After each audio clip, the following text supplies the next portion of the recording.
Half. हम लोग matrix का टाइप, सबसे पहले हम लोग मैट्रिक्स का पहला टाइप्स पढ़ते हैं, वो होता है हॉरिजॉन्टल मैट्रिक्स। हॉरिजॉन्टल मैट्रिक्स, देखिए हम लोग को अभी मैट्रिक्स का सिर्फ अभी इसका थ्योरी देखना है और उसका एक एग्जांपल लेके चलना है। अभी मैट्रिक्स में कुछ ज़्यादा कॉन्सेप्चुअल चीज़ आया नहीं है, जैसे जैसे हम लोग आगे बढ़ेंगे हम लोग का कॉन्सेप्चुअल आता जाएगा और हम लोग उसको अप्लाई करते जाएंगे। अभी इस मैट्रिक्स का डेफिनेशन देना होगा, इसको क्या बोलेंगे, इसमें हॉरिजॉन्टल मैट्रिक्स है। हॉरिजॉन्टल मैट्रिक्स इसको बोलेंगे, एक मैट्रिक्स लीजिए जिसमें कॉलम जो होगा रोज से ज़्यादा होना चाहिए। देखिए कैसे, a matrix in which number of columns are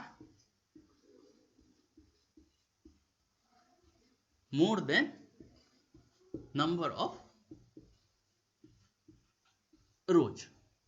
ठीक है, हम लोग हॉरिजॉन्टल मैट्रिक्स बना है। आप एक ऐसा मैट्रिक्स डिजाइन कीजिए जिसमें कॉलम्स की जो संख्या होगी वो रो की संख्या से ज्यादा होना चाहिए। जैसे कि एग्जांपल देखिए मान लेते हैं एक कोई मैट्रिक्स है, अब ऐसा मैट्रिक्स डिजाइन कीजिए जिसमें कॉलम्स क्या होना चाहिए, रोज से ज्यादा होना चाहिए। तो देखिए 2 3 4, इसमें कितने रो है, एक, कॉलम्स कितने हैं, 3। ये क्या हो सकता है, एक हॉरिजॉन्टल मैट्रिक्स हो सकता है, या 3 4 5। ये ऐसा हम एक एग्जांपल लेते हैं। इसमें रोज कितने हैं, रोज कितने हैं, 2, कॉलम्स कितने हैं, 3। ये हम लोग का, अब देखिए कॉलम्स 3 है, रोज कितना है, 2, तो 3 क्या है, 2 से बड़ा है, 3 क्या है, 2 से बड़ा। ये हमारा क्या एग्जांपल किसका हो जाएगा, हॉरिजॉन्टल मैट्रिक्स का, हॉरिजॉन्टल मैट्रिक्स का टाइप हो जाएगा। ओके, सेकेंड टाइप आता है vertical matrix. Vertical matrix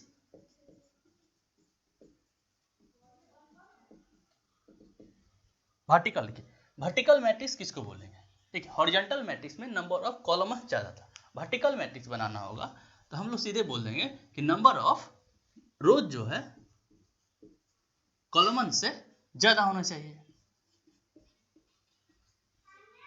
number of रोज जो होगा हम लोग के कॉलम से क्या होगा, ज्यादा होगा। अब ऐसा कोई मैट्रिक्स बनाइए जिसमें रोज क्या होगा, कॉलम से ज्यादा होना चाहिए। देखिए 2 3 4 5 6 7, ये क्या है, इसमें 3 रो है, इसमें 3 रो है और 2 कॉलम्स है। यहाँ कॉलम्स और रोज में क्या डिफरेंस, क्या रिलेशन है, रोज जो है कॉलम से बड़ा है, तो ये हम लगा वर्टिकल मैट्रिक्स के कैटेगरी में आ जाएगा। समझ गए। अब तीसरा टाइप देखिए, तीसरा टाइप हम लोग अभी सिर्फ टाइप्स देख रहे हैं, थोड़ा आइडिया ले रहे हैं बस ऐसे।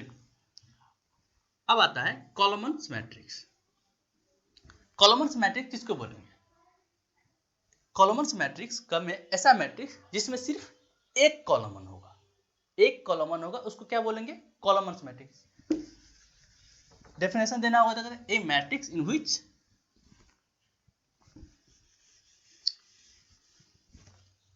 a matrix in which number of columns are only one। Definition किसी चीज को याद नहीं रखना, ये हम लोग को कहीं डेफिनेशन पूछने वाला नहीं है, आप एग्जांपल के तौर पे समझ जाइए कि ये किस मैट्रिक्स के कैटेगरी में आने वाला है। कॉलम्स मैट्रिक्स किसको बोलेंगे, जिसमें सिर्फ एक कॉलम होगा, तो ऐसा मैट्रिक्स बनाइए जिसमें सिर्फ एक कॉलम होना चाहिए। क्या, 2 3 4, ये क्या है, एक कॉलम्स है, ये क्या मैट्रिक्स आ जाएगा, कॉलम्स मैट्रिक्स। इसका ऑर्डर कैसे लिखेंगे, 1 2 3, 3 रो है, कॉलम्स तो हमेशा एक रहने वाला है। इसी तरह कोई मैट्रिक्स और भी लेते हैं, कोई मैट्रिक्स 2 3 1 2, 2 कितना है, रो, कॉलम्स तो हमेशा एक रहने वाला है। यदि इसी चीज को हम लोग जनरल फॉर्मेट देना चाहे तो कैसे देंगे, देखिए एक कोई मैट्रिक्स है Aij, ऐसा लिखा है, मतलब क्या है, ए मैट्रिक्स है जिसका एलिमेंट्स क्या है, Aij। देखिए कॉलम मैट्रिक्स में कॉलम तो हमेशा क्या रहने वाला है, कॉलम्स तो हमेशा 1 रहने वाला है, कॉलम्स क्या रहने वाला है, हमेशा 1। क्योंकि इस 1 को हम चेंज नहीं कर सकते। लेकिन रोज तो 2 भी हो सकते हैं, 3 भी हो सकते हैं, 4 भी हो सकते हैं, 5 भी हो सकते हैं। हम मान लेते हैं रोज जो है m रोज है, जहां m का वैल्यू क्या होगा, ये नेचुरल नंबर होना चाहिए। नेचुरल नंबर कहने का मतलब n का वैल्यू क्या क्या हो सकता है, 1 2 3 4। समझ गए? क्योंकि कॉलमस तो हमेशा एक फिक्स रहने वाला है, कॉलमस तो चेंज होने वाला नहीं है, क्योंकि कॉलमस जब भी एक रहेगा तभी उस मैट्रिक्स को हम लोग कॉलमस मैट्रिक्स बोलेंगे। तो हम लोग एक जनरल में लिखना चाहे तो जनरल में हम लोग ऐसे लिख सकते हैं। समझ गए? अब देखिए नेक्स्ट टाइप आता है रो मैट्रिक्स। रो मैट्रिक्स किसको बोलेंगे, कॉलमस मैट्रिक्स किसको बोलते हैं, जिसमें एक कॉलम था। तो रो मैट्रिक्स किसको बोलेंगे, जिसमें सिर्फ एक रो होगा। मैट्रिक्स ऐसा मैट्रिक्स जिसमें सिर्फ एक रो होगा। एक ऐसा मैट्रिक्स बनाइए जिसमें एक रो होगा। कैसे बन सकता है, एक रो बनाना है, 2 3, इसमें रो कितना है, 1, कॉलम्स कितना है, 2। कोई और मैट्रिक्स बोलिए, 1 2 3, ये मैट्रिक्स है। रो कितना है, 1, कॉलम्स कितना है, 3। जिस तरह हम लोग कॉलम्स मैट्रिक्स में जनरल फॉर्म देखे थे, इसमें भी हम जनरल फॉर्म क्या देख सकते हैं। जनरल फॉर्म कैसे लिख सकते हैं कि ए एक मैट्रिक्स है, इसका एलिमेंट्स क्या है, ए आई जे। अब देखिए जैसे उसमें कॉलम्स एक फिक्स था, यहाँ क्या फिक्स है, रो फिक्स है। रो फिक्स है, कॉलम्स कुछ भी हो सकता है, 2 हो सकता है, 3 हो सकता है, 4 मान लेते हैं हम लोग। कॉलम्स क्या है, n है, जहां n क्या है, नेचुरल नंबर होगा। नेचुरल नंबर कहने का मतलब n का वैल्यू 1 2 3 4 5 6 ऐसे जाता जाएगा। समझ गए? अब हम लोगों का सबसे इंपॉर्टेंट मैट्रिक्स जो हम लोग को बार बार आएगा, मैट्रिक्स और डिटर्मिनेंट दोनों में, और एग्जाम के पॉइंट ऑफ व्यू से ये इंपॉर्टेंट है, उसको बोलते हैं, 5वां मैट्रिक्स आता है, उसको बोलते हैं स्क्वायर मैट्रिक्स। इसका बोलते हैं स्क्वायर, क्या बोलते हैं इसको, स्क्वायर मैट्रिक्स। देखिए हम लोगों ने अभी तक जितना मैट्रिक्स पढ़ा उसमें कॉलम्स या तो कॉलम्स कम था या तो रो कम था। अब हम लोग ऐसा मैट्रिक्स बनाएंगे जिसमें कॉलम्स और रो दोनों बराबर होंगे, उसको हम लोग स्क्वायर मैट्रिक्स बोलेंगे। देखिए तो इसको डेफिनेशन देना होगा तो क्या देंगे, a matrix which has equal number of rows and columns. ऐसा मैट्रिक्स, ऐसा कोई मैट्रिक्स बनाइए आप जिसमें कॉलम्स और रो की संख्या क्या हो, इक्वल हो। जैसे कि एग्जांपल, अब क्या बनाएंगे, 2 2 3 3, ये क्या है, एक स्क्वायर मैट्रिक्स। कैसे पता चला स्क्वायर मैट्रिक्स से, इसमें रो कितने हैं, 2, कॉलम्स कितने हैं, 2। यदि कोई और मैट्रिक्स बनाना चाहे, 3 करो, 2 3 4 5 7 8 1 2 1, ये भी एक स्क्वायर मैट्रिक्स का एग्जांपल है। कैसे स्क्वायर मैट्रिक्स का एग्जांपल है, क्योंकि इसमें नंबर ऑफ रो और नंबर ऑफ कॉलम्स बराबर है, नंबर ऑफ रो और नंबर ऑफ कॉलम्स बराबर है। समझ गए? देखिए जिस तरह हम लोग उस सब का जनरल फॉर्म दिए हैं, इस सब का भी जनरल फॉर्म देते हैं। जनरल फॉर्म इसका हम कैसे लिखेंगे, जनरल फॉर्म कैसे लिखेंगे, देखिए ए मान लेते हैं कि ए एक मैट्रिक्स है, a matrix has m cross n, a matrix has size of m cross n। तो हम लोग जनरल फॉर्म को इसको m क्रॉस n का मैट्रिक्स है, m क्रॉस n का मैट्रिक्स, उसमें रो और कॉलम दोनों डिफरेंट है। लेकिन स्क्वायर मैट्रिक्स बनाने के लिए हमको रो और कॉलम्स दोनों बराबर चाहिए, रो और कॉलम्स दोनों बराबर चाहिए। a इक्वल्स टू आई जे, ये हम लोग का ए मैट्रिक्स है। जो आई जे क्या डिनोट कर रहा है, एलिमेंट्स। इसको जानने से पहले थोड़ा हम लोग एक चीज समझते हैं। देखिए x इक्वल्स टू वाई है, x जो है y के इक्वल्स, इसका कहने का मतलब क्या है, x का जो वैल्यू, यदि हम x बराबर 1 रखते हैं तो y बराबर भी क्या हो जाएगा 1, या यदि हम y बराबर 1 रखते हैं तो x बराबर क्या हो जाएगा 1। समझे? देखिए इसको हम एक और तरीके से क्या पढ़ सकते हैं, x जो है y के बराबर है, x जो है y के बराबर है, या y जो है x के बराबर है। सिमिलरली यहाँ देखिए ए मैट्रिक्स है जिसका क्या है m क्रॉस n, इसमें ऑर्डर है। अब इसको हमको एक स्क्वायर मैट्रिक्स बनाना है। स्क्वायर मैट्रिक्स हमको कैसे बनाएंगे, स्क्वायर मैट्रिक्स बनाने के लिए या नंबर ऑफ रो और कॉलम्स बराबर हो जाए, हम ऐसा करते हैं n को m से रिप्लेस कर देते हैं। यदि n इक्वल्स टू m कर देंगे, यदि n इक्वल्स टू m कर देंगे, यदि n इक्वल्स टू m कर देंगे तो ये क्या बन जाएगा m क्रॉस m या n क्रॉस n। कैसे समझे? क्योंकि n इक्वल्स टू m का क्या मतलब है, n के जगह आप m रख सकते हैं या m के जगह आप n रख सकते हैं। तो किसी भी मैट्रिक्स जो साइज, जिसका साइज डिफरेंट हो, m क्रॉस n हो, उसको हम लोग स्क्वायर मैट्रिक्स बनाएंगे। क्या करेंगे, सीधे m को n से बराबर कर देंगे। m को n से बराबर करने का मतलब n के जगह m रख देंगे और m के जगह n रख देंगे, तो ये हम लोगों को क्या बन जाएगा, एक स्क्वायर मैट्रिक्स। समझ गए? ओके। अब देखिए इसमें हम लोग स्क्वायर मैट्रिक्स में एक टर्म आता है डायगोनल एलिमेंट्स और ऑफ डायगोनल एलिमेंट्स। सर हम लोग इसी के अंदर डालते हैं डायगोनल एलिमेंट्स और ऑफ डायगोनल एलिमेंट्स। देखिए डायगोनल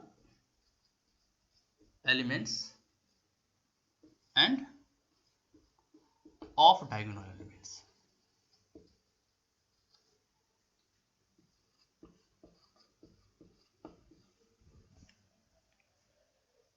देखिए इसको समझते हैं थोड़ा। ए कोई मैट्रिक्स हम मान लेते हैं 3 क्रॉस 3 का, इसको हम लोग एलिमेंट्स हमको अभी पता नहीं है, एलिमेंट्स के रूप में लिखते हैं a11 के जगह a11 a12 a13 a21 a22 a23, ये क्या होगा a31 a32 a31। ये हम लोग का क्या है 3 क्रॉस 3 का मैट्रिक्स होता है। Diagonal elements of diagonal elements समझने से पहले हम लोग थोड़ा एक चीज समझते हैं। देखिए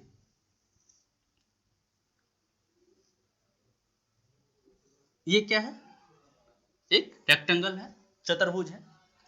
जब हम इस पॉइंट को इस पॉइंट से मिलाते हैं, इसको क्या बोलते हैं हम लोग, डायगोनल्स। डायगोनल का हिंदी क्या होता है, विकर्ण। इस पॉइंट को इस पॉइंट से, जब इस पॉइंट को भी इस पॉइंट से मिलाते हैं, इसको भी क्या हम लोग बोलते हैं, डायगोनल्स। हिंदी में क्या बोलते हैं, विकर्ण। अब देखिए इस चीज को हम यहां रिलेट करते हैं। ऐसा मानिए ये एक बॉक्स है, आपने इसको मन ही मन इसको मिला दिया है, मन ही मन, मिलाना नहीं, इसको आपने मन ही मन मिला दिया है। अब ये क्या आपको एक रेक्टेंगल के टाइप में दिख रहा है, एक रेक्टेंगल के टाइप से दिख रहा है। जब इसको और इसको हम लोग मिलाएंगे, जब इसको और इसको हम लोग मिलाएंगे, ये क्या कहलाएगा, इसको और इसको जब मिलाए तो इसको क्या बोलते थे, डायगोनल्स। ये क्या है, डायगोनल्स। देखिए इस डायगोनल्स पे कौन कौन सा एलिमेंट्स जो है वो लाई कर रहा है। इस डायगोनल्स पे, डायगोनल इसको एक लकीर ली यहाँ, इस पॉइंट को इस पॉइंट से मिला दे, इस पॉइंट से इस पॉइंट को जब मिलाए तो इस पे देखिए कौन कौन सा एलिमेंट्स लाई कर रहा है, a11 a22 a33। तो a11 a22 a3 को क्या बोलेंगे, डायगोनल एलिमेंट्स, क्योंकि वो डायगोनल पे लाई कर रहा था। समझ गए? तो डायगोनल एलिमेंट्स क्या हो गया,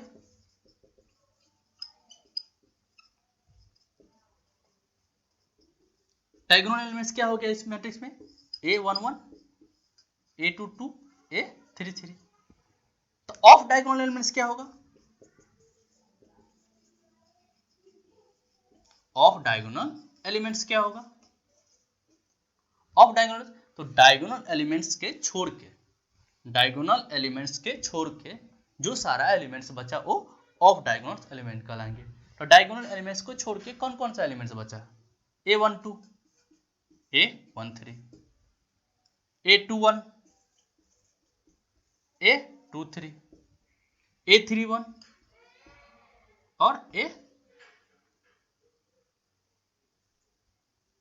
3 2।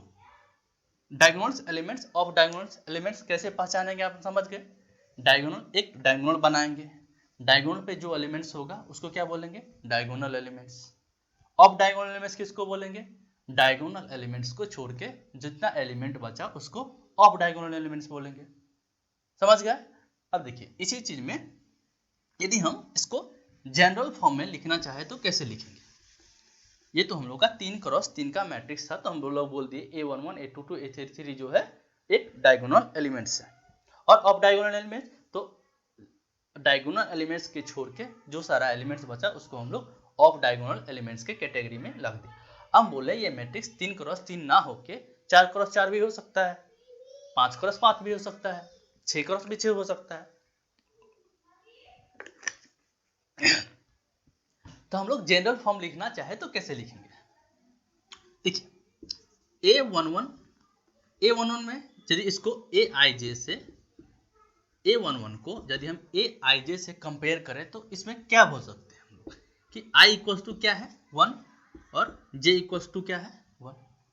सिमिलरली A22 में हम लोग क्या बोल सकते हैं, I इक्वल टू क्या है 2, J इक्वल टू क्या है 2। A33 में हम लोग क्या बोल सकते हैं, I इक्वल टू क्या है 3, J इक्वल टू 3। इसी तरह A44 में A55 को भी इससे कंपेयर कर सकते हैं। तो एक चीज यहाँ गौर करिए, एलिमेंट्स निकालने के डायगोनल एलिमेंट्स निकालने के लिए हम लोग क्या देख रहे हैं कि A11 I equal to J है, A22 I equal to J है, A33 I equal to J है, यहाँ I इक्वल टू J 3 है, यहाँ I इक्वल टू J 2 है, यहाँ I इक्वल टू J 1 है।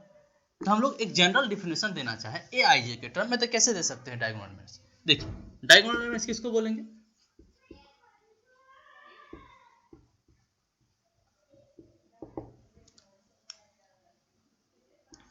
And elements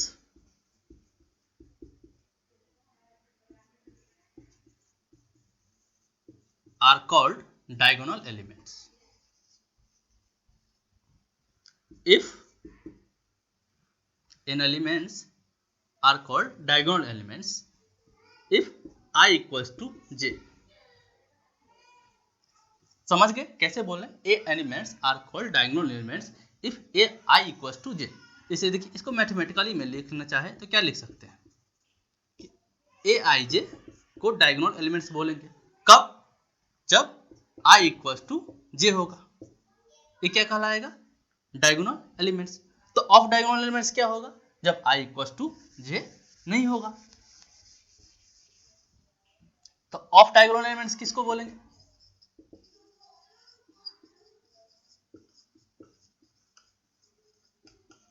of diagonal elements किसको बोलेंगे कि Aij यदि एलिमेंट है इसको ऑफ डायगोनल एलिमेंट्स कब बोलेंगे, जब I जो है j के बराबर नहीं होगा।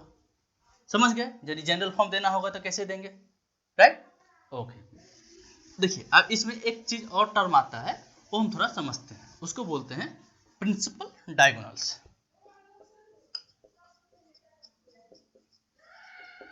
प्रिंसिपल डायगोनल्स, प्रिंसिपल डायगोनल्स किसको बोलेंगे, देखिए जैसे कि हम लोग क्रिकेट खेलते हैं, राइट। हम लोग क्रिकेट खेलते हैं, जब हम लोग बैटिंग करने जाते हैं तो हम लोग कहाँ पे खेलते हैं, पिच पे। तो हम लोग क्या है, क्रिकेटर्स है, हम लोग बैट्समैन है, हम कहाँ पे खेल रहे हैं, पिच पे। जब हम क्रिकेट खेल रहे हैं तो हम कहीं पे खड़े हैं, कहाँ पे खड़े हैं, पिच पे। देखिए सिमिलरली उसी तरह सोचिए A11 A22 A3 ये क्या है, एक ऐसे मानिए A11 और A22 A3 क्रिकेटर्स है, ये कहीं ना कहीं खेल रहे होंगे, कहीं ना कहीं तो खेल रहे होंगे, पिच में माने पिच पे खेल रहा है। यहाँ A11 A22 A33 कहाँ पे लाई करेगा, हम लोग पिच पे थे, ये A11 A22 A3 ये भी कहीं पे होगा, ये किसके अलोंग है, डायगोनल। डायगोनल डायगोनल तो हम इसको प्रिंसिपल डायगोनल्स का डेफिनेशन देना होगा तो क्या बोलेंगे, द एलिमेंट्स डायगोनल एलिमेंट्स जिस लाइन पे लाई करेगा, जिस लाइन पे लाई करेगा, किस लाइन पे लाई कर रहा है, वो डायगोनल्स के अलोंग लाई कर रहा है, उसको हमें अलग से नाम देते हैं, उसको बोलते हैं क्या, प्रिंसिपल डायगोनल्स। समझ गए। जो एलिमेंट्स जिस लाइन पे लाई करेगा उस लाइन्स को हम लोग एक अलग से नाम देते हैं, उसको बोलते हैं principal diagonal elements. The elements कैसे डेफिनेशन देना होगा तो कैसे देंगे, the line along which